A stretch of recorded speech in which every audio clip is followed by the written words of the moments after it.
González de CONICET, CEMPAC, Héctor González, secretario general del Sindicato Regional de la Patagonia Luz y Fuerza, Fabricio Petrakowski, presidente de la Federación Empresaria Cooperativa Eléctrica del Chubut, también los dirigentes de la Sociedad Cooperativa Limitada de Comodoro, compañeros de trabajo en la provincia y todos los miembros de Agenda Chubut y demás disertantes. Está el presidente de la Cámara de Industria de Puerto Madryn también presente, el presidente de la Cámara de Comercio de Puerto Madryn. Así que bueno, espero no haber omitido a nadie, pero Marina Williams, diputada provincial también, muchas gracias por estar. Claudia Barr, defensora de, como están apuntando, defensora del pueblo de la provincia. Mari Cantiva, diputada provincial también de Comodoro, muchas gracias por estar. ¿Alguien más que me olvide? Y bueno, y los compañeros del Sindicato de Luz y Fuerza de toda la provincia, de Puerto Madryn, de Trelew, de Rawson, que han venido y se han arrimado. Bueno, la idea del primer panel es avanzar sobre la conceptualización de la transición energética, qué implica la transición energética tanto a nivel global y, como decía Ariel en la lectura al principio, cómo esto impacta en el territorio y cómo nosotros debemos plantearnos frente a ello. Luego, en este tema lo pondrá Pablo Bertinat de la Universidad Tecnológica de Rosario. Después, seguidamente, le damos la palabra a Roberto Salvareza, quien explicará un poco el rol del Estado frente a esta situación, específicamente vinculada al desarrollo del hidrógeno, que bueno, está en boca de todos en este momento y forma parte de una de las líneas estratégicas del Gobierno Nacional, del Estado Nacional, y cómo el Estado Nacional lo está enfrentando, en el caso de a través de ITEC. Y después tenemos la presencia del ingeniero Ariel Pérez, que forma parte de una de las empresas que está produciendo, generando hidrógeno a partir de energías renovables en la provincia, que es Ichico. Así que bueno, para no prolongarme yo, le cedo la palabra a Pablo Bertinat. Gracias, Eugenio. Bueno, en primer lugar, agradecer por la invitación. La verdad es un gusto particular a Eugenio, Gustavo, por la invitación no solo a participar del panel, sino también el resto de actividades, las charlas, la visita a las cooperativas, etcétera, a la universidad, la posibilidad de charlar líneas de colaboración, de trabajo conjunto. Creo que nada, un agradecimiento grande y creo que es una muy buena oportunidad para estrechar más lazos y para hacer planes, para imaginar otras cosas, imaginar otro futuro.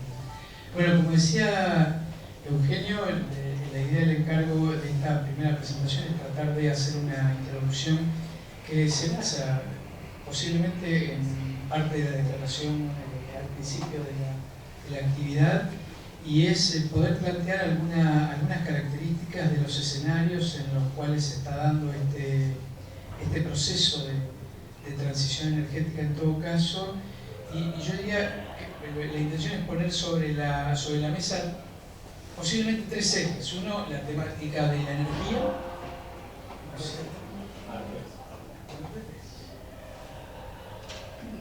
Exacto. Uno es, yo diría, tres cuestiones que me parece que de poner sobre la mesa. La temática de la energía, la temática de la transición o las transiciones y la temática de la agenda. Porque creo que el tema de la agenda subsume en gran parte la posibilidad de pensar en un plan, en una acción, en hacer algo frente a estas cuestiones. Y tal vez si uno tuviera que decir, en primer lugar, para tratar de ubicar el marco global, es tratar de sacar a la energía exclusivamente desde una mirada tecnológica, desde una mirada exclusivamente física de la energía.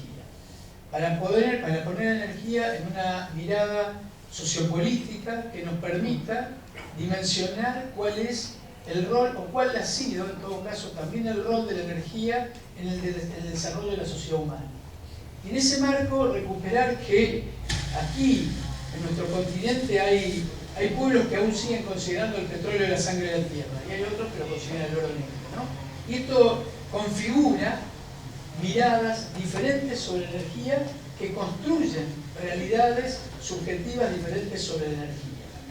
Y hablar de transiciones creo que plantea posiblemente también la necesidad de revisar qué hubo en la historia de la sociedad humana en transiciones energéticas. Y muy breve, Hay muchos trabajos científicos sobre historia de la energía o historia humana de la energía, que ubican posiblemente 3 grandes procesos de transición energética desde que el hombre es hombre aproximadamente.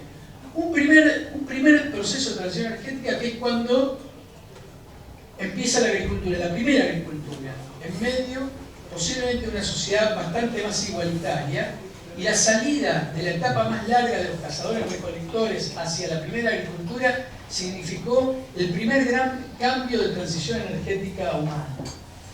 Estos mismos historiadores plantean que un segundo proceso de transición energética estuvo asociado no a un cambio meramente tecnológico. Cada uno de estos procesos tuvo sus energías, sus herramientas, sus materiales, que decía que no lo voy a comentar para no hacerlo más largo, sino para ubicar 2 cuestiones. La primera es que estos cambios de transición energética, ubicados como transición energética, estuvieron vinculados a cambios también de la organización social de la sociedad. O sea, no solo fueron cambios tecnológicos, sino que fueron cambios en cuanto a la organización social de la sociedad. El segundo cambio, como decía, fue la aparición de la esclavitud, la colonización de América, la aparición de los diferentes continentes, que significó también un cambio y una revolución, un salto tecnológico en determinados temas. Y el tercer proceso histórico que ubican como transición energética fuerte claramente fue la revolución industrial, la aparición de los combustibles fósiles, que implicó también un cambio en la organización de la sociedad también, fundamentalmente por la aparición del capitalismo en ese momento, etcétera, etcétera, etcétera, ¿no? Todos esos procesos de transición tuvieron una característica. Todos significaron lo que se considera un salto hacia adelante. ¿Qué significa eso? Que siempre hubo energía disponible en cantidades mayores. Y este es un dato muy importante para analizar ahora. Siempre, cada uno de estos procesos estuvieron asociados a un cambio en la intensidad energética y en la cantidad en masa de la energía utilizada. Esto implicó incremento poblacional, también implicó un gran cambio en los paisajes del planeta, digamos, un gran cambio en los paisajes del planeta, e implicó también cambios en las intensidades energéticas que estuvieron asociados no solo al incremento poblacional, sino fundamentalmente a lo que se conoce como un incremento de la complejidad de las sociedades humanas en tantos sistemas. Y esto estuvo asociado no solo al crecimiento poblacional, sino que estuvo asociado al crecimiento de las especializaciones, a la mayor información disponible, al mayor flujo de materiales, estuvo asociado a la urbanización, a la fuerte urbanización en el planeta que se dio en los últimos 150 años. En los últimos 150 años la población se multiplicó por 5 y la energía en masa se multiplicó por 50. ¿No? Y esto es interesante y no lo voy a hacer mucho más largo a este proceso para tratar de ubicar cuál puede ser el sendero de este proceso de transición energética al cual nos enfrentamos. Pero si uno habla de transiciones, habla de cambios, de procesos, de caminos. Y para poder pensar en esos cambios, procesos y caminos, requiere mínimamente, aunque sea telegráficamente, pensar un diagnóstico. O sea, ¿qué queremos cambiar? Claramente, el primer elemento que queremos cambiar y el que nos motiva, el que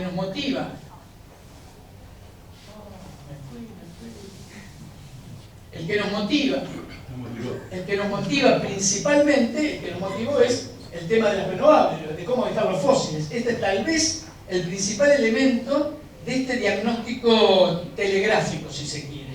O sea, si tuviéramos que ver todos los elementos que habría que cambiar, por lo menos de nuestra mirada, del sistema energético, el primero posiblemente sea salir de este sistema energético fósil, que es el principal responsable de la principal crisis socioambiental que enfrentamos, que es el cambio climático y sus implicancias, pero además porque es un combustible no renovable, porque se va a terminar además. Debiéramos dejarlo bajo tierra antes que se termine, por supuesto, para no incrementar los problemas, etc. Pero este es el primer elemento. Ahora, el otro elemento central para transicionar el sistema energético es la desigualdad. Tenemos un sistema energético fuertemente desigual, cada vez más desigual. O sea, hay infinitos números que muestran la desigualdad del sistema energético. Ustedes tendrán o podrán construir los propios aquí en Chubut. Pero esa es otra de las características que deberíamos pensar en un proceso de transición. El otro es que es un sistema energético fuertemente concentrado, fuertemente centralizado, en general en manos de corporaciones, pero también de muchas empresas públicas de gran porte que actúan en muchos casos como muchas corporaciones también, con lo cual hay también un diagnóstico a analizar. El sistema energético es un sistema muy conflictivo en todos los niveles, desde guerras de alto alcance por los recursos, conflictos por las tarifas, conflictos por las explotaciones petroleras, conflictos por parques eólicos, conflictos por litio, conflictos por un montón de cuestiones, con lo cual la conflictividad hoy es inherente al sistema energético y tenemos que tener también un programa para esto, un plan para esto. El sistema energético actual es un sistema fuertemente opaco, poco transparente, poco democrático, poco participativo a la hora de tomar decisiones. Tenemos que poner ese puntito también en el eje de las transiciones. Y también tenemos diagnósticos respecto a lo tecnológico. El sistema energético actual es un sistema cada vez menos eficiente. O sea, no solo ha crecido exponencialmente la cantidad de energía que utilizamos, sino que cada vez nos cuesta más energía producir energía. Con lo cual, porque cuando empezaron los primeros petróleos, la relación era posiblemente 100 a 1, o sea, yo ponía una energía que tenía 100, hoy con el fracking la relación es, yo pongo una unidad, tengo 3 a 5, con lo cual si uno piensa que sigue creciendo exponencialmente y cada vez, para cada unidad de energía, cada vez toma energía, esto se hace una balanza difícil de plantear. Y a esto debemos agregar una nueva presión de los últimos tiempos, que son las aspiraciones, sobre todo asociadas a las políticas de Green New Deal europeas y americanas, de salir del sistema fósil aprovechándose de los recursos de los países en vía de desarrollo para resolver sus problemas energéticos y que implica una nueva presión extractivista sobre la región exclusivamente para resolver su estructura energética. Entonces, pensar en transiciones implica pensar en todo lo que queremos cambiar. No solo queremos cambiar la matriz energética, no estamos hablando solamente de un problema tecnológico, solamente. En todo caso, esa es una condición necesaria, pero no suficiente, que nos plantea, en todo caso, un cambio de sistema que requiere, en todo caso, pensar cuáles son las características de este proceso de transición. En la introducción se decía, de la transición hay mucha, claro, hay tantas miradas de transición como intereses hay. Digamos, las corporaciones están construyendo su mirada de la transición energética para lograr que la transición energética sea lo que algunos ya están llamando un proceso de acumulación por desfosilización. Muchos deben haber escuchado el término de acumulación por posesión, etc. Un nuevo proceso de acumulación del sistema capitalista global de las grandes corporaciones que intentan acumular riqueza a partir de una oportunidad que se le presenta con las energías renovables en particular. Entonces, esto implica no solo pensar en un cambio tecnológico de energía renovable, sino en pensar la estructura de organización de la sociedad en este marco. Y eso plantea rediscutir qué es lo que queremos cambiar. Y en ese marco, por lo menos para nosotros, lo que hay que cambiar no es la matriz energética, sino es lo que entendemos como el sistema energético, un sistema complejo que tiene que ver con las relaciones sociales entre nosotros como humanos, con la naturaleza y que en definitiva están determinados por las relaciones de producción existentes. Y el cambio, para nosotros el proceso de transición que debe ser un proceso de transición energética popular, democrático, justo, como hoy se está trabajando inclusive dentro del movimiento sindical en cuanto a la transición justa, debe ser un proceso que tenga estas características y debe abordar todas las dimensiones que quisiéramos cambiar del sistema energético. Y en ese marco, rediscutir cómo construimos políticas energéticas. Porque la mirada tradicional de las políticas energéticas se asociaba a una línea de políticas sectoriales de las políticas de desarrollo. O sea, un país decidía qué quiere producir, cómo lo quiere producir, y después, como política sectorial, bueno, ¿de dónde saco la energía? ¿Cómo la consigo?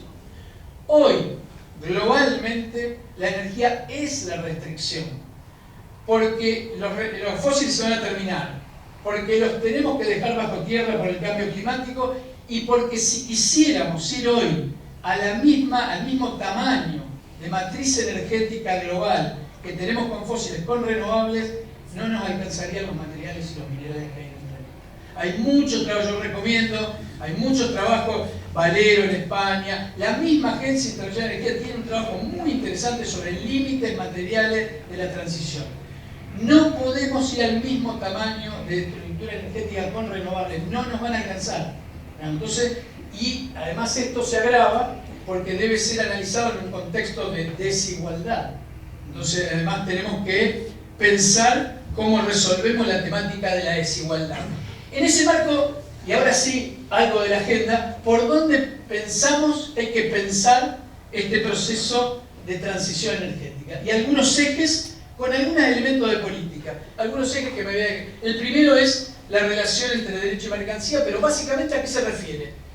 Nosotros entendemos que el mercado no puede resolver los problemas de la energía. Nosotros creemos que la idea de la desmercantilización, desde el punto de vista de desmercantilización capitalista del sector energético, para la construcción de una perspectiva de derechos sobre energía es el camino indispensable. Y esto no quiere decir que la energía no tenga un costo, un valor, no estamos hablando de eso. Estamos hablando de la lógica de cómo se definen los problemas. Se definen bajo lógica de mercado o bajo lógica de derechos, de recursos, de límites, de desigualdad en ese sentido. Y en ese marco, pensar a la energía desde otra conceptualización, de esta mirada de derechos. ¿Qué implica esto en concreto para nosotros? ¿Qué implica esto para nosotros en concreto?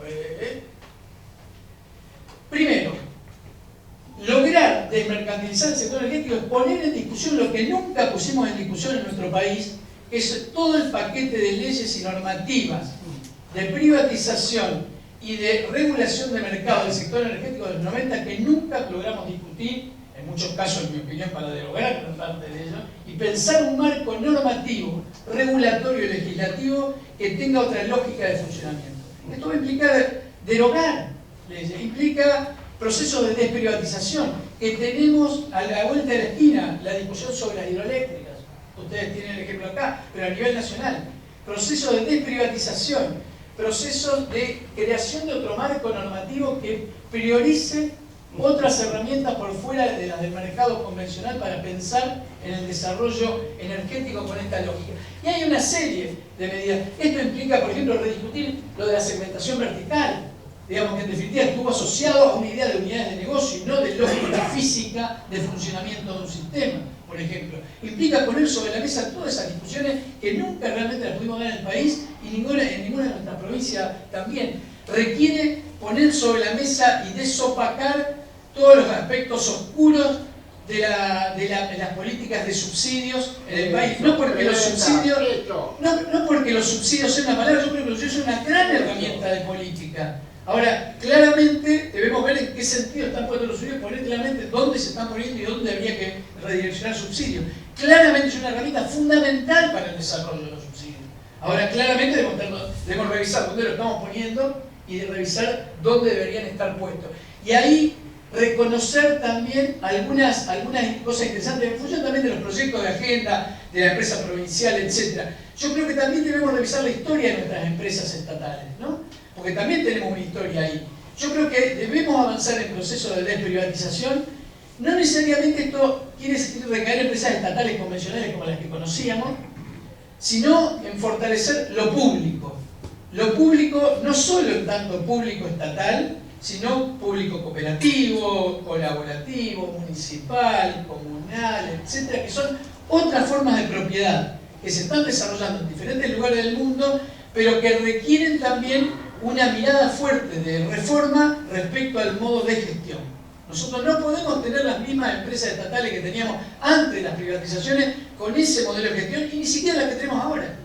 Debemos repensar el modelo de gestión público y democrático de las empresas públicas, las estatales y las otras. Y creo que ese es uno de los elementos centrales en este proceso de transición. Entonces, el primer eje es, le pusimos como título de mercantilizar, pero asocia todas esas cuestiones, básicamente, y si hubiera que reforzar algo, yo diría lo público, que el fortalecimiento es sobre lo público. El segundo punto, que es un eje clave, y ahora voy a decir por qué es clave, es nosotros vamos a un mundo mucho más conflictivo, por recursos naturales y por energía, mucho más conflictivo, mucho más escasos recursos, digamos, y en desigualdad. Con lo cual, encontrar procesos y mecanismos de satisfacción de necesidades humanas con menos materia y energía es necesario. Esto es difícil en un país pobre, desigual, etc. Pero esta tarea no la van a hacer las corporaciones, no la va a hacer la sociedad de consumo. Los únicos que podemos desarrollar esta tarea son los sectores populares, que es construir culturalmente formas de vida diferentes y que puedan conciliarse con la naturaleza también de ese marco. Y esto implica un gran proceso de cambio cultural, que puede ser, que tiene que ver, en todo caso, con la producción de alimentos locales, con las redes de consumo, que hay una cantidad de medidas locales que pueden apuntar y favorecer esta lógica, pero que es un cambio de largo plazo, de muy largo plazo, cultural, que si no lo encaramos desde estos sectores no va a encarar nadie y nos vamos a enfrentar frente a un límite muy fuerte que son los límites materiales, los límites ecosistémicos y los límites de los sumideros, básicamente con la problemática del cambio climático. El tercer eje que yo plantearía para un proceso de transición energética y que tiene carácter de urgencia es implementar un proceso de redistribución desde la energía. La energía es una herramienta de redistribución de riqueza, o puede ser una herramienta de redistribución de riqueza. No podemos aspirar a pensar un proceso de transición energética sin pensar en un proceso urgente de mitigación de la pobreza energética en nuestro país, y esto en cada uno de nuestros países. Y esto, en cada una de nuestras ciudades sabemos qué porcentaje o quién de la población está en situación de pobreza energética, etc. Y debemos tener una respuesta rápida frente a esto. Esto implica vincular las políticas energéticas con las políticas de hábitat, implica tener medidas concretas en este sentido, pero también implica restringir usos suntuarios de la energía, implica una cantidad de cuestiones que debemos abordar y debemos poner sobre la mesa para rediscutir. Este punto tiene carácter de urgencia, porque hay gente que la pasa mal, ¿no? En este sentido, abordar la pobreza energética con herramientas de política pública es indispensable para que esté en la agenda. El siguiente punto es tal vez el más técnico, es el cambio de la matriz energética, ¿no? Es el cambio de la matriz energética, tal vez el que más nos movemos la mayoría de nosotros. Y en ese marco, primer punto, como dije, claramente no podemos ir al mismo tamaño de matriz. Por supuesto que los países desarrollados tienen una mayor responsabilidad, tienen que bajar más, pero nosotros tenemos que pensar en eso. Y en nuestro yo creo que ahí debemos pensar fundamentalmente cómo nosotros estuvimos todo este tiempo. Yo soy parte del gabinete asesor externo del cambio climático, del Consejo Asesor Externo, perdón, de cambio climático, del Gabinete Nacional del Cambio Climático. Y ahí estuvimos discutiendo todos estos meses de escenarios, ¿no? Y la verdad que un tema preocupante es, yo creo que tradicional nuestro ya de muchos años, es el no tener planificación estratégica de largo plazo en el país. Bueno, yo lo hablo de energía, pero uno sabe que también hay muchos otros rubros, ¿no? El no tener una planificación estratégica a largo plazo implica que no tengamos escenarios, que los escenarios sean incongruentes, que estén al vaivén de las presiones de las corporaciones, en particular de las petroleras, etc. Y que no tengamos escenarios alternativos y la incapacidad que tenemos para construir escenarios alternativos en este caso. Nosotros tuvimos varias discusiones vinculadas a estos temas. Mi impresión, en marco general, aquí no voy a detener porque es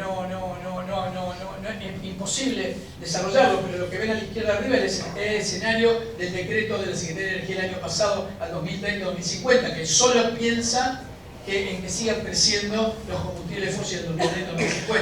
Y hay dos escenarios alternativos que elaboró UNICEN, un grupo de investigación de UNICEN en Buenos Aires, como escenarios alternativos. Yo creo que hace falta hacer un esfuerzo mayor de acuerdos entre los sectores populares también del país para construir escenarios energéticos alternativos en este contexto. Y en ese marco, yo dos tips solamente, para no alargarlo, planteo que me parece que tienen que ser los ejes. El primer eje es la transformación interna de la infraestructura de nuestra matriz interna.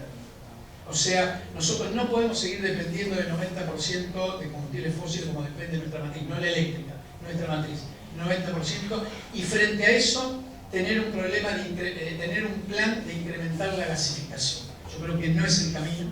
Yo creo que hay alternativas para pensar en escenarios de electrificación y no de gasificación en el país, que podemos avanzar. Hoy las redes eléctricas llegan al 98% de la población, las redes de gas al 60 y pico, tenemos 4 millones de hogares que no llegan a la red de gas. Esos hogares no necesitan gas, necesitan que resolvamos los problemas energéticos, que se pueden resolver con otra cosa, en particular con electricidad, porque es más factible de resolver con renovables. Ya tenemos redes y hace falta en todo caso repotenciar redes y no anclar, o sea, no tener activos varados que nos anclen a un consumo gasífero creciente a futuro, sino que debemos pensar en un consumo gasífero y petrolero decreciente a futuro internamente en el país.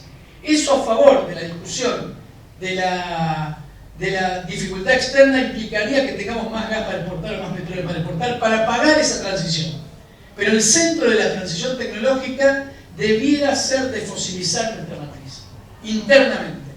Y tenemos a favor un gran complejo científico, tecnológico, productivo en el país que podría dar respuesta para que ese proceso de cambio sea resuelto con producción y fabricación nacional. Nosotros estamos con un programa de fabricación de calefones solares en el marco del permitido desarrollo productivo, etcétera, que es un puntito, digamos, pero hay cantidad de capacidades que permitirían. Pero eso requiere orientación, requiere acordar políticamente orientaciones de largo plazo para pensar en una estructura. O sea, resumen en este punto, nosotros creemos que es posible desfosilizar nuestra matriz, que esa es una gran oportunidad de desarrollo para Argentina y que se puede pagar con las exportaciones decrecientes, en nuestra opinión, obturando también las opciones de energías extremas impactantes que no debiéramos abordar, en particular bueno, se podría hablar, pero no voy a alargar mucho más. Y finalmente 2 puntos más para cerrar y no hacerla más larga, 2 puntos más.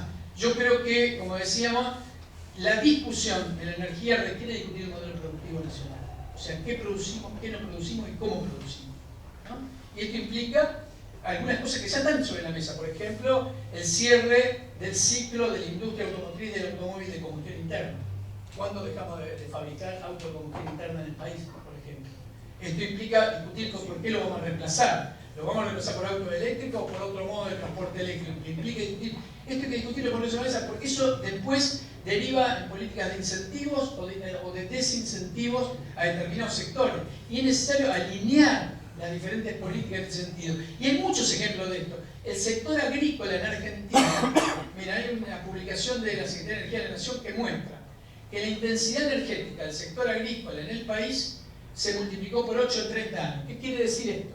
Que por cada $1 de PBI agrícola producida en el país, hoy necesitamos 8 veces más energía que hace 30 años. Ahora, ¿esto está en las cuentas económicas? No, no está en las cuentas económicas, pero en las cuentas energéticas nos cuesta esto. Entonces hay una cantidad de elementos que hace falta revisar en cuanto al modelo productivo para discutir qué producir, cómo producir, para quién producir y cómo producir. Yo creo que esto es esencial y esto es un tema de agenda clave para cada una de las provincias en ese sentido. Y el último, porque tenía otro más, pero lo voy a dejar, el último punto, perdón, que yo creo ahí había una serie de tips para meter en la agenda de cambio de modelo productivo, pero el punto final que yo quise cerrar con esto en todo caso es la gran deuda que tenemos, que es poder avanzar en un proceso de democratización de las políticas energéticas en el país. Esto es un problema no solo en el país, un problema global, ¿no? Que habitualmente las políticas energéticas son delegadas en especialistas, son los lobbies, etc. Y ahí necesitamos ejercitar mucho mejor nuestra creatividad para pensar procesos, mecanismos, instrumentos de gestión que nos permitan discutir o poner la discusión de la energía en la sociedad, porque es un problema que tenemos en la sociedad en cuanto a la posibilidad de desarrollo futuro. Y esto que también parece serio implica, por ejemplo, cómo lo incorporamos en la estructura de las nuevas empresas. ¿Cuáles son los mecanismos que van a tener las nuevas empresas que generemos para una gestión democrática y real y participativa de estas empresas? O implica, por ejemplo, nosotros lo ubicamos, lo charlamos ayer en las reuniones también, por ejemplo, en la posibilidad que tenemos de que los gobiernos locales tengan también herramientas de planificación energética local. ¿Quién mejor que la autoridad local para saber quién está en situación de pobreza energética? ¿Quién mejor que la autoridad local para establecer planes de hábitat locales? Por supuesto, consistentes con provincia, nación, etcétera, etcétera. Pero ahí tenemos una falencia en cuanto a asumir de manera más cercana la construcción de políticas energéticas, y hay muchas experiencias globales de construcción de políticas energéticas locales, que nos permitan, con sus límites, habrá que ver que sí, que no, etcétera, etcétera. Yo sé que hay temas que son discutidos acá, pero creo que ese es el otro punto en ese sentido. Finalmente, había una temática sobre tecnología, no me voy a recorrer, cerraría ahí. Yo creo que lo central, me parece, es plantear estas tres cuestiones. Estamos frente a un proceso de transición, las transiciones son largas, son grises, o sea, tienen idas, vueltas, son duras, son imperfectas, pero tienen que tener un sentido determinado. Y en este, claro, yo lo que dejaría... ¿Me escuchan bien? Bueno, en primer lugar, obviamente, ponernos en este escenario tan complejo, ¿no? Porque realmente es un escenario muy complejo, porque planteamos debatir temas que son muy profundos, por ejemplo, dejar de usar energía. Entonces, hablar de qué manera democratizamos la energía. Son debates profundos que se tienen que dar, obviamente, en la sociedad y que requieren, yo diría, una transformación hasta casi cultural de nosotros, inclusive diría del mundo, ¿no? Porque la energía hoy en día es utilizada por nosotros de una manera muy semejante a lo que utilizan los países más desarrollados.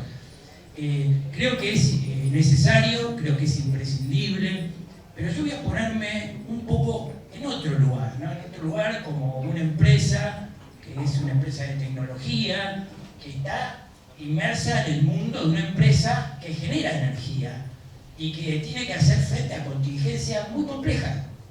Y que esta dinámica, tal que lo decía con muchísima claridad, es gris, ¿no? Y tan gris es que países como Alemania, que han sido líderes en esta lucha contra el cambio climático, con la propuesta del hidrógeno, que desarrollaron toda la tecnología para hacerla y para que nosotros la compremos.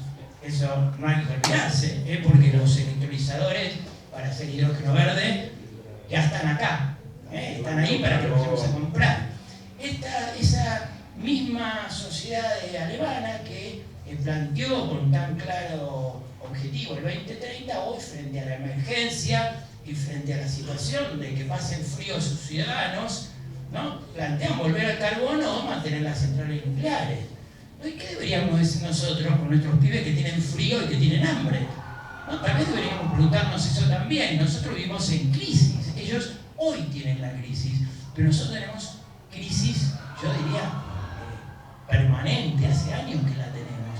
Entonces, para nosotros la discusión de la energía no es la discusión de la energía del norte, es la discusión de la energía del sur, y cómo de esa discusión de la energía nos ponemos con más soberanía de la que hoy tenemos, cómo construimos soberanía sobre esta situación de cambio que se genera. Si no somos capaces de hacer eso, vamos a ser perdedores nuevamente.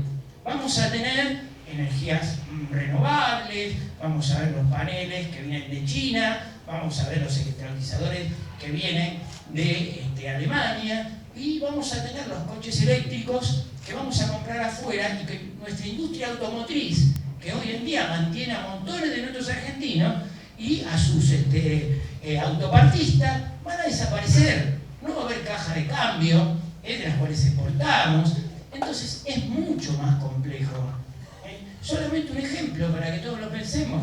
Cuando ocurrió a comienzo de año que empezó a dificultarse la llegada de combustible, la única empresa que decidió importar gasoil para no pasar frío en invierno fue YPF. Lo hizo perdiendo plata porque había que comprar el gasoil mucho más caro de lo que se vendía acá. Y lo hizo a pérdida porque es una empresa que tiene control mayoritario del Estado. Ninguna otra acompañó eso. Y aún así no perdió plata, porque en el balance final el YPF este año ganó dinero. Pero ténganlo en cuenta esto. Tengamos en cuenta que tenemos algunos resortes, no todos, de esta economía tan compleja, tan extranjerizada, que está hoy en manos de multinacionales que piensan exclusivamente en sus beneficios. Yo creo que eso lo tenemos que tener presente, que este cambio, esta discusión, todo esto que estamos planteando se hace en este escenario en un escenario de una economía que está en manos de empresas, en su mayoría, que tienen su mirada en otro lado y que lo único que pretenden es cómo llevarse el dinero y pagar las regalías, cosa que hoy nosotros estamos complicados y lo sabemos. Entonces, tenemos desafíos muy grandes y quiero mirarlo un poco del lado de lo que está haciendo YPF en este escenario, ¿no? Y poner un poquito, decirle dos palabras nada más de dónde nace ITEC, ¿no? Ustedes se acuerdan que en 2012 Argentina recupera YPF, ¿sí? Yo creo que tendríamos que pensar qué hubiera pasado si hubiéramos recuperado YPF. Si ustedes se acuerdan, la curva que teníamos de producción y gas y petróleo en pleno declino, porque sabemos que tenemos una cuenca madura, lo saben los de Chubut perfectamente, si no se hubiera decidido ir a explotar Vaca Muerta. Hoy sostenemos la producción gracias a que se tomó esa decisión. Y en ese momento, eso hay que también mirarlo. Si ustedes miran producción de gas y petróleo, no van a ver grandes discontinuidades, pero la pendiente de la curva que teníamos era hacia abajo, era un descenso paulatino de nuestra producción de gas y petróleo. Y hoy, a pesar de todas las limitaciones, a pesar de todos los problemas, el escenario no es tan crítico. Y hay alguna posibilidad de seguir incrementando. Por supuesto, siempre falta un poquito, ¿no? Siempre nos falta algo más. Ahora tenemos gas, pero no podemos llevarlo, no podemos transportarlo. No podemos alimentar porque nos faltan gasoductos. O no podemos exportar el creciente producción de petróleo porque también tenemos una limitación en los oleoductos. Y coincido perfectamente con la postura de él. Tenemos que bajar lo que es nuestra proporción de matriz de combustibles fósiles y exportar ese excedente de gas y petróleo para bancarnos la transición energética. Pero hacer y bancarnos esa transición energética, ¿sí?, con tecnología nacional, tratando de integrar la mayor parte posible de tecnología nacional en esa conversión. Me parece que es ahí. Perdóname, porque sí, me parece interesante para el debate lo que estás explicando. No tenemos gasoil porque no hay producción de gasoil. Porque del fracking, tanto del gas como del petróleo, no se hace gasoil. Se hacen naftas especiales y se hace gas. Pero no gasoil, por eso nos está faltando gasoil. O sea, estamos pagando petróleo y no tenemos gasoil. Perdón. Lo compramos afuera. Perdón. Sí, vamos a dejar preguntas para el final. Podemos discutir un montón. Solo quiero plantear un escenario complejo y coincidiendo también con el compañero que habló antes y que planteaba esto de la necesidad de que nosotros apalanquemos en los recursos que tenemos, disminuyendo la proporción de combustibles fósiles, pero a su vez transformando nuestra matriz energética. Y quiero ponerlo que en esa transformación tenemos que explotar todo lo que tenemos, todas las posibilidades. Desde el punto de vista de las energías renovables, tenemos excelentes vientos, tal vez los mejores del planeta en la Patagonia. Difícilmente vayamos a encontrar vientos de la calidad que se tienen en el sur de la Argentina. Pero también en el noroeste tenemos sol, y tenemos abundante intensidad solar. Entonces, ¿cómo hacemos para incrementar nuestra participación de renovables? Este número tan complejo, ¿no? El año pasado creo que llegamos al 13% de generación eléctrica de renovables, nada más. Entonces tenemos que aumentar esa proporción. ¿Qué les cuento un poco qué estamos haciendo desde IPAM? Me olvidé decirle que ITEC nace en ese momento, ¿no? Y con un hecho también que es interesante, porque con ese declino y ese abandono que había de lo que era la energía nacional, que quedó en manos de una empresa extranjera y que se recupera en el 2012, también hubo otro proceso, que fue el desmantelamiento de los laboratorios de Florencio Varela. Y eso es histórico, eran los mejores laboratorios que tenía Latinoamérica para petróleo y gas, y fueron desmantelados. Entonces, cuando se recupera YPF, también se decide ese residuo que había quedado en el CTA, ya en Ensenada, se decide refundarlo y ahí nace ITEC. Es para darle la tecnología y poder atender los desafíos que se planteaban en esta explotación de los recursos no convencionales de los cuales no teníamos experiencia. Y algo se ha ganado en esto, pensando en esto de exportar, usar el gas, el petróleo, algo se ha ganado. O sea, cuando empezamos por allá por el 2012 y se empezó a pensar en la explotación de los recursos no convencionales, éramos muchísimo más caros que el Permian de Estados Unidos, muchísimo más caro. El petróleo y el gas que se empezaba a producir era, desde el punto de vista de la inversión, y el costo era altísimo. Sin embargo, hoy, por optimización, por tecnología, por aprendizaje, en solo 10 años se logró poner el precio del gas y del petróleo de los no convencionales a la altura del Permian de Estados Unidos. Y eso es por cómo se hizo y cómo se optimizó el proceso, y eso es tecnología. Y ahora, sí, volviendo un poquito al tema tecnológico, es un poco la especialización que uno tiene en nuestra empresa, poner un poco el marco general. Tenemos gas, tenemos petróleo, tenemos la posibilidad de exportar, se quiere multiplicar en el 2025 por 2 la producción de YPF en gas y petróleo, va a haber excedentes, si vamos bien, hay un acuerdo para regasificar con una de las principales empresas del mundo en gas licuado, que es Petronas, una empresa estatal de Malasia. Hay proyectos para ese sector, pero también YPF está trabajando en las renovables, ¿no? Y voy a decir, tal vez, no sé si lo conocen, YPF Luz. YPF Luz tiene, aparte de manejar la producción de centrales térmicas, como los de ciclo combinado que tiene en el Bracho, en Tucumán, maneja 3 parques eólicos y maneja un parque solar. Hoy la producción de YPF en energía renovable es la segunda del país.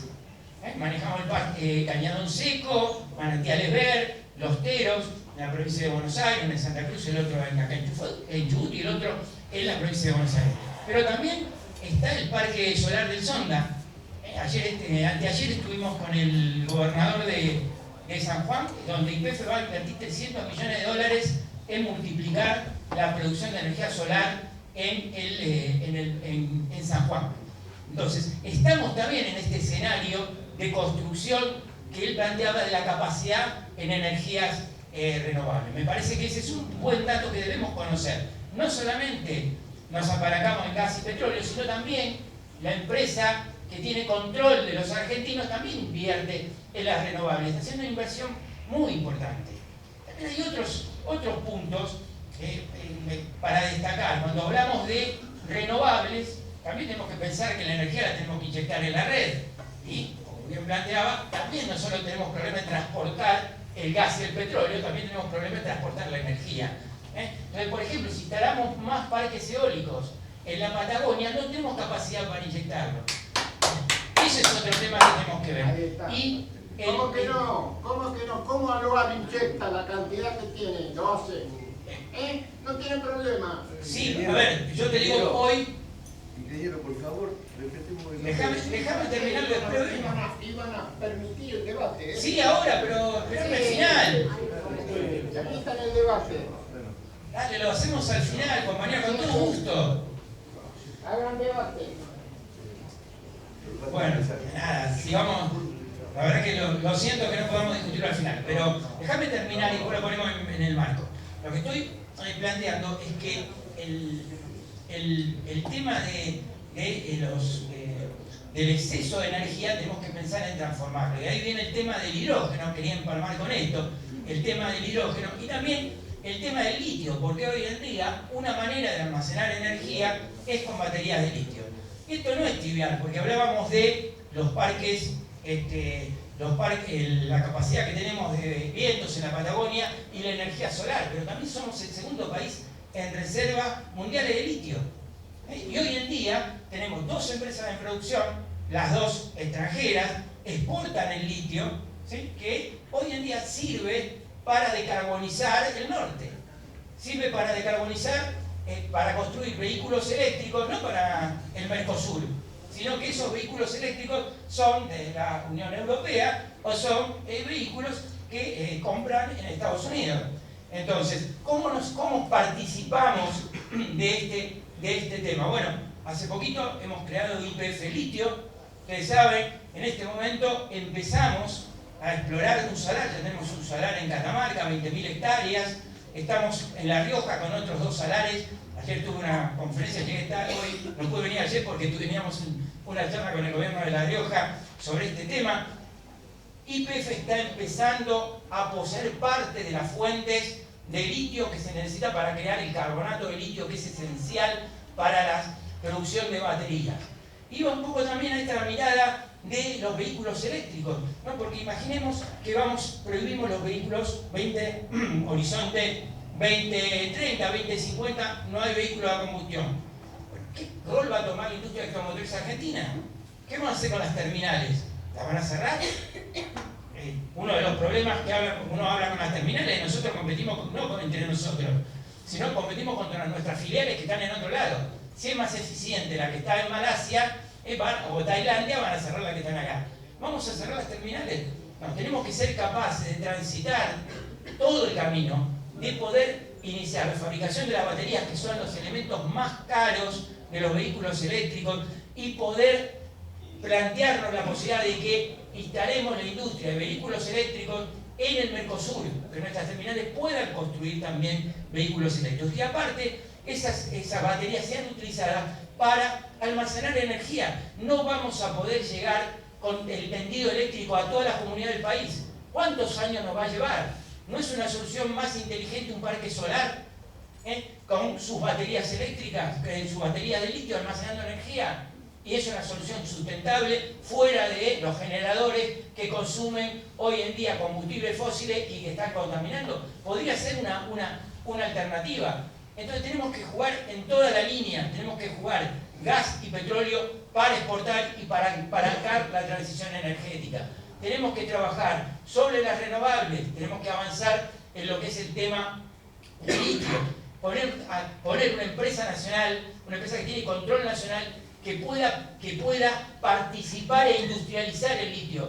YPF no exporta solamente su petróleo o su gas, sino que industrializa y genera lubricantes y combustibles. Tiene la espalda para industrializar. Ese es el proyecto que hay también con el litio, industrializarlo en el país. Va a ir del salar a las baterías y el proyecto es integral. Y por otro lado, el tema hidrógeno, el cual todos ustedes saben, tenemos 2 alternativas. Aquí no sé cómo voy con el tiempo. Quisiera plantearlo, hidrógeno verde o hidrógeno verde e hidrógeno azul. Porque ese es un temita también. ¿Solo hidrógeno verde? ¿O vamos a también utilizar gas, el gas natural lo vamos a poder descomponer, vamos a generar hidrógeno azul y ese dióxido de carbono que se produce cuando descomponemos en el reforming el gas natural, vamos a utilizarlo para generar productos de mayor valor como metanol o carbonato de sodio que hoy importamos. Sepan que para industrializar el litio, para hacer carbonato de litio, en el año 2025, con los 20 proyectos que hay, vamos a necesitar 600.000 toneladas de carbonato de sodio, que no tenemos y que se está planeando importar de Estados Unidos. Y de flúor que sí tenemos. Ahorita tenemos, somos los reyes. Sí, bueno, ok. Entonces, lo que estamos planteando aquí es pensarnos también como un productor de carbonato de sodio, que no solo sirve para la batería de litio. Hoy en día importamos carbonato de sodio para la industria del vidrio, porque el carbonato es una materia prima de muchísimas otras industrias. Entonces, empezar a cubrir estos papeles, ¿no? Ponernos en un hidrógeno azul que pueda producir metanol y que pueda producir carbonato de sodio. Podemos ponernos en el rol de producir hidrógeno verde, por supuesto. Podemos producir hidrógeno verde a partir de energía eléctrica solar o energía eólica. Y ahí es importante también pensar en desarrollar la industria nacional en este sentido, ¿no? INSA como un proveedor de los molinos eólicos, ponernos en el papel de poder integrar parte de los electrolizadores con industria nacional. Estamos hoy en un proyecto con una siderúrgica muy grande de nuestro país que quiere reemplazar los hornos de siderurgia que hoy tiene con gas. a hidrógeno. Entonces estamos construyendo y escalando para obtener electrolizadores fabricados en el país de 1 mega dentro de 2 o 3 años. Ese es el proyecto que tenemos. Entonces, por un lado, la producción de baterías. Por el caso del litio, en diciembre vamos a estar inaugurando la primera planta argentina de producción de baterías de litio con los materiales de electrodo fabricados en el país. Y lo vamos a hacer con carbonato nacional, no con carbonato traído de China. Por otro lado, los proyectos que hacen al hidrógeno, el tema de construir nuestros molinos eólicos con tecnología nacional y el tema de pensar en la fabricación de electrolizadores en nuestro país. Y también, y finalizo con esto, hay que pensar cuando hablamos de hidrógeno azul en esta transformación hacia productos de mayor agregado. De valor agregado. Hay también algunas otras alternativas. El hecho de poder almacenarlo subterráneamente no agrega valor, es un gasto, ¿no? Es decir, tenemos que producir dióxido y enterrar el dióxido en trampas seguras y certificarlo que ese dióxido de carbono no va a volver a contaminar, lleva o necesita claramente un análisis geológico muy importante y siempre es una inversión. Si me preguntan, para mí lo más importante sería poder transformar ese dióxido de carbono en un producto que tenga mayor valor agregado. Para finalizar, y coincidiendo con el compañero, hay que disminuir nuestra proporción de energía fósil, utilizar los recursos inteligentemente, exportar esos recursos, exportar gas, exportar petróleo, usar esos recursos para la transformación energética. Son millones de dólares, no nos los van a regalar, los vamos a tener que poner nosotros. Y recuerden siempre que no somos deudores climáticos, somos acreedores ambientales. Recuerden a Néstor que lo decía por allá, por el 2006, 2007, somos acreedores y sin embargo nos obligan al cambio climático y a comprar tecnología que vamos a tener que importar. Desafío, desarrollémosla todo lo que podamos nosotros.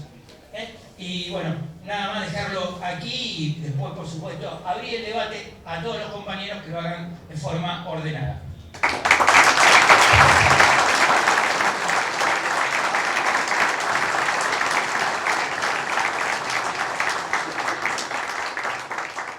Bueno, muchas gracias.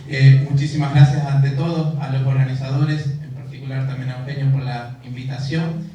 Es un honor estar en esta casa de altos estudios. La UTN, hemos trabajado muchísimo con la UTN en Buenos Aires, en Neuquén, en Rosario, ahora que nos ha convocado también. Así que desde nuestro punto de vista va a ser en cierta forma austera la presentación, pero sí abocarlo al rol integrador y desarrollador que vemos en el hidrógeno, tanto para la región, para Patagonia, para Chubut y para Argentina. Me he tomado el atrevimiento de usar esa S que simboliza la integración para mostrar en qué forma podemos sumar nosotros en esta complejidad que tiene tanto en lo tecnológico, en lo social, en lo político, el hidrógeno. Se dice que el hidrógeno podría democratizar la energía a nivel mundial. Parte de lo que vamos a mostrar es que estamos haciendo en Comodoro Rivadavia. Muy bien, vamos a mostrarles si avanza esto. Quizás. Ahí estamos. Muchas gracias. Bueno, acá resume lo que estamos haciendo en Ichico desde comienzos de los 2000. Empezamos con la idea de cómo podemos transformar el viento que hay en Patagonia. Nuestras empresas del grupo CAPSA nació prácticamente en Diadema. Diadema está a 27 kilómetros de Comodoro Rivadavia sacando gas. Vivimos con el viento constantemente y dijimos de qué forma se puede transformar este viento en algo de mayor valor agregado. Eso lo hicimos aprendiendo a hacer electricidad con el viento y luego con esa electricidad cómo la podemos usar para transformarla en otros productos de valor agregado, en este caso hidrógeno. Ahora también se habla, y a nivel mundial se habla, de que tenemos que ir descarbonizando todas nuestras actividades, y para eso, si vamos a las energías renovables que fluctúan, así como fluctúa el viento o el sol no está de noche, necesitamos almacenar esa energía. ¿Cómo podemos almacenar y cómo podemos distribuir esa energía que es renovable? Una de las opciones que se puede hacer es el almacenamiento subterráneo, que es parte de lo que estamos haciendo también en Comodoro Rivadavia. Es parte de la sinergia que tiene el hidrógeno como un rol integrador y desarrollador.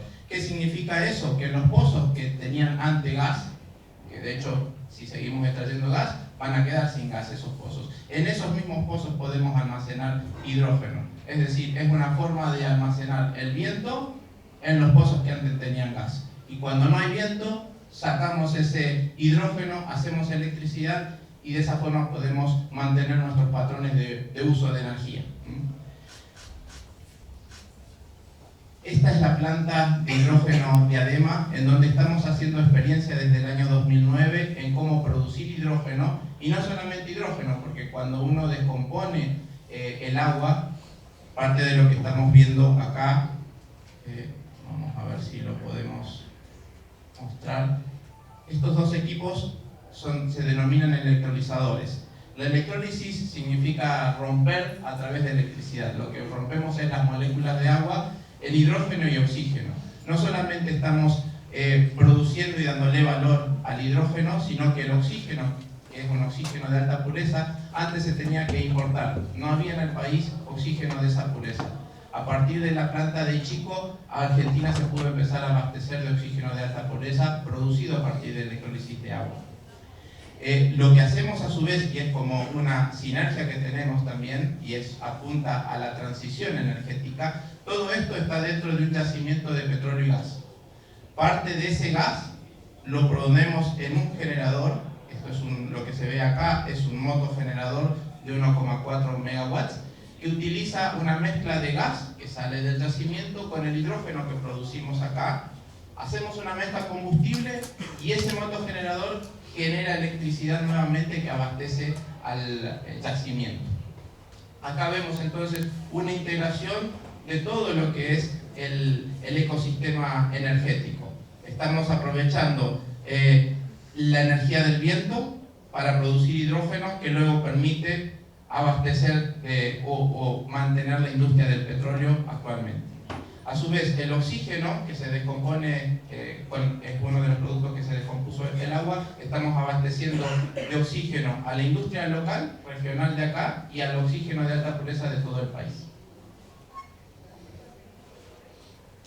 Vamos a seguir. ¿Qué hemos logrado en estos más de 12 años que estamos produciendo hidrógeno y oxígeno y energía eléctrica para el yacimiento?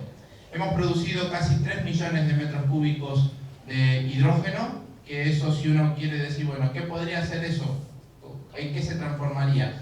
Ahora actualmente se habla de autos a hidrógeno, buses a hidrógeno, etc. Con ese hidrógeno podríamos haber dado 7 vueltas al mundo con una flota de 10 colectivos. Eso es el término de combustible. A su vez, el oxígeno, hemos comercializado más de 1.200.000 metros cúbicos de oxígeno y hemos generado energía a partir de mezclas de gas e hidrógeno de más de 110.000 megawatt hora. ¿Qué más hemos estado haciendo? Y tiene que ver con nuestra inserción en el mundo. Y tiene que ver también con el valor agregado que uno puede dar acá, con el desarrollo tecnológico que se ha comentado que podemos dar acá, excelentes recursos tenemos, nuestra colaboración, de hecho nosotros recibimos la colaboración de la Universidad San Juan Bosco, es tremenda en la parte de mantenimiento, en la parte de las bases de los molinos que hemos mostrado han sido desarrollados también con el soporte de la Universidad San Juan Bosco. El vínculo que tenemos con y la necesidad que tenemos de formar recurso humano es tremendo. De hecho, si uno lo ve con este potencial que tenemos como región, como país, el recurso primordial que tenemos es gente que sepa no solamente de estas tecnologías, sino gente que pueda empezar a pensar qué es lo que viene para adelante. Por eso felicito estos ambientes, porque hace falta formar a gente que piense y que tengan los elementos, como se ha mencionado al inicio de la charla, que tengan los elementos técnicos, filosóficos, políticos para tejer las nuevas políticas de gobierno. Parte de esa participación permitió que la empresa Ichico participe en la Unión Europea. Esta tecnología de almacenar hidrógeno en pozos depletados de gas no está muy probada a nivel mundial. Nosotros fuimos uno de los pocos casos a nivel internacional que empezó haciendo estas plantas pilotos. Y por otro lado, la parte de exportación de hidrógeno, que es como exportar gas, pero con la diferencia de que uno puede empezar a poner un valor agregado localmente, también es parte de lo que hemos estado analizando, y es nuestra participación como Ichico dentro de la Agencia Internacional de Energía. ¿Qué se puede hacer con el hidrógeno? ¿Qué se puede hacer con las renovables? La respuesta es muchísimo, muchísimo. ¿Y qué está viendo? Acá ponemos de ejemplo lo que dice el Departamento de Estados Unidos de Energía, pero lo mismo pueden asociarlo a Alemania, Japón, a la Unión Europea. Cuando uno ve qué piensan de hacer con las energías renovables, es que uno puede, a partir de sol, marea, geotermia, lo que uno tenga de energías renovables, y por eso se dice que el hidrógeno puede democratizar la energía, porque donde uno esté, y vamos a posarnos en nuestro país, donde uno ponga la lupa tenemos un recurso extraordinario. Si vamos al norte tenemos sol, si vamos al sur tenemos viento, si vamos al noreste tenemos biomasa, tenemos recursos, si vamos a la costa tenemos mareas, mareomotriz, desarrollos de la UTN en ese tipo de energía, por ejemplo. Así que tenemos muchísimo. Lo que podemos hacer con esa energía renovable, podemos ir a través de distintos caminos a parar a combustibles, a parar a electricidad, a calor, a insumos tecnológicos. El camino es muy grande, diverso, y lo que permite llegar a esos distintos caminos y aplicaciones, una de las formas es el hidrógeno. El hidrógeno nos permite, y en estas son las áreas en donde está trabajando Ichico, llegar a transformar, a almacenar el viento en electricidad, almacenarlo, y cuando no hay viento, volverlo a inyectar en la red. Permite también, a través de uno de los puntos que se nombró recién, cómo darle valor agregado al dióxido de carbono. Una de las formas que existen es combinar el hidrógeno que uno produjo del viento con el dióxido de carbono, y formar metano. El mismo gas natural que tenemos se puede transformar, pero producirlo a partir del viento. Ese metano se lo conoce también como metano verde, porque está hecho a partir del viento. Eso permitiría también una transición energética, es uno de los caminos que se ve. A su vez, podemos crear otros combustibles sintéticos que permitan abastecer a autos, a flotas de aviones, de barcos en el futuro. Y cuando empezamos a decir futuro, no es futuro 2050, 2100, la guerra de las galaxias, no. Es a partir, durante esta década, ya hay mercados existentes, ya hay tecnología existente que se prepara para, a partir de 2025 o 2027, a crear nuevos barcos que van a poder funcionar con hidrógeno, con amoníaco, a nuevas turbinas que van a poder usar estos nuevos combustibles. Así que el futuro es grande. Prácticamente acá les estoy mostrando qué hay por delante en lo que es tecnología, y es un poquito nuestra, en esa integración lo que estamos mostrando. Para terminar, algunos desafíos que vemos y oportunidades para la región, para Patagonia diría barra Argentina.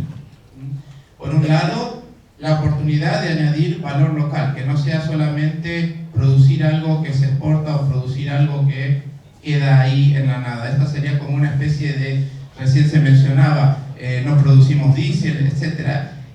Los diésel se produce en una destilería. Dar valor al viento sería un equivalente a tener una destilería de viento.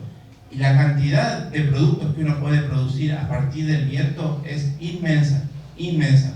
Parte de lo que ha estado haciendo el consorcio H2ARC es ver todas las divisiones en las que se puede transformar y dar valor desde el hidrógeno. De hecho, es tanto lo que se puede hacer, es que volvemos al ámbito académico, es que ese concepto se llama Power to X.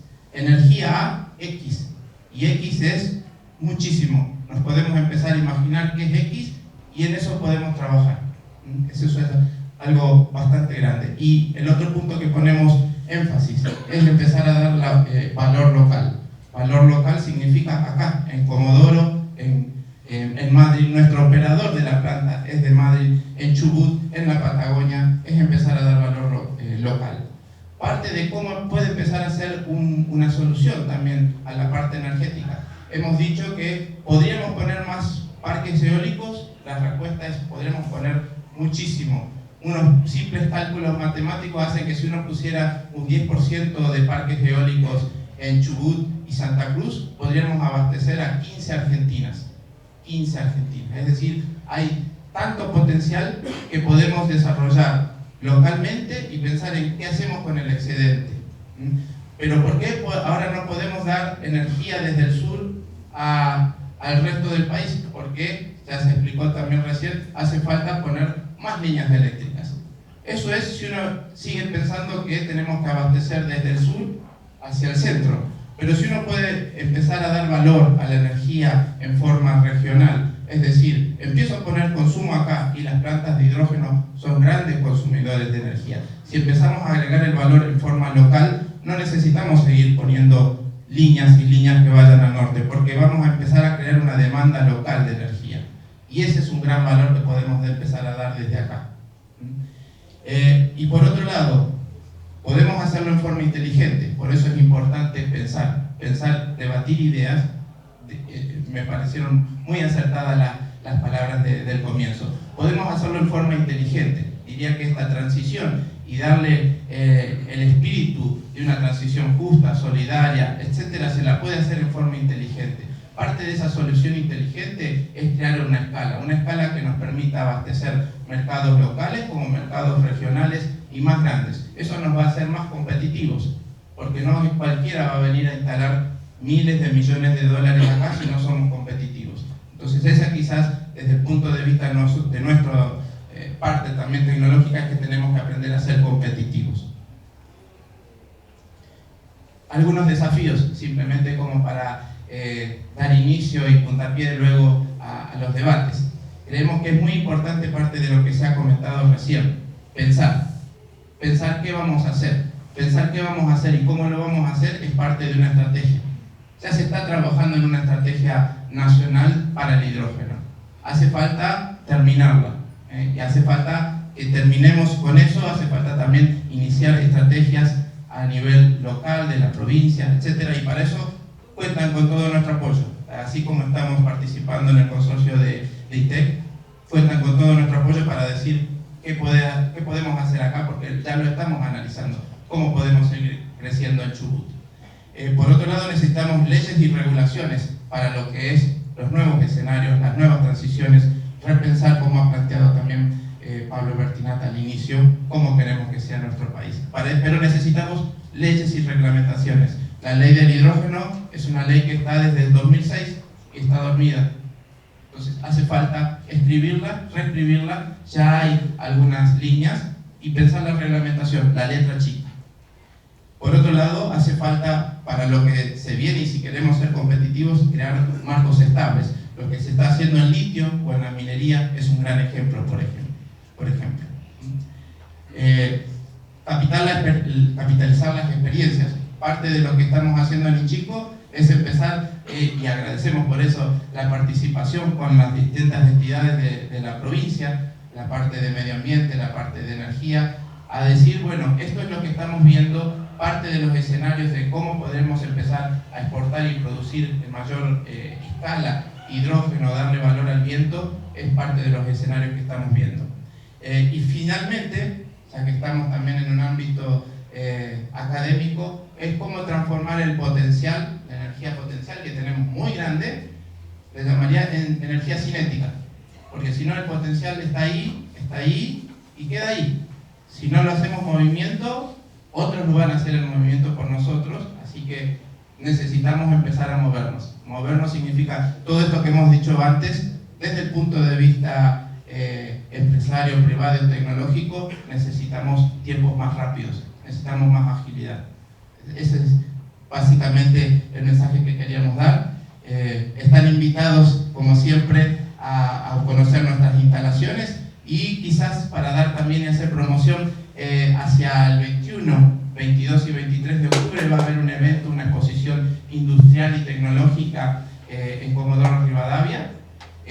Uno de los primeros puntos es un debate sobre transición energética. Ahí también vamos a estar exponiendo, se ha invitado a otros expositores de nivel tecnológico, de nivel que se está haciendo en otros países, en países como Chile, en países como la Unión Europea, así que también es otro marco para más debates. Muchas gracias.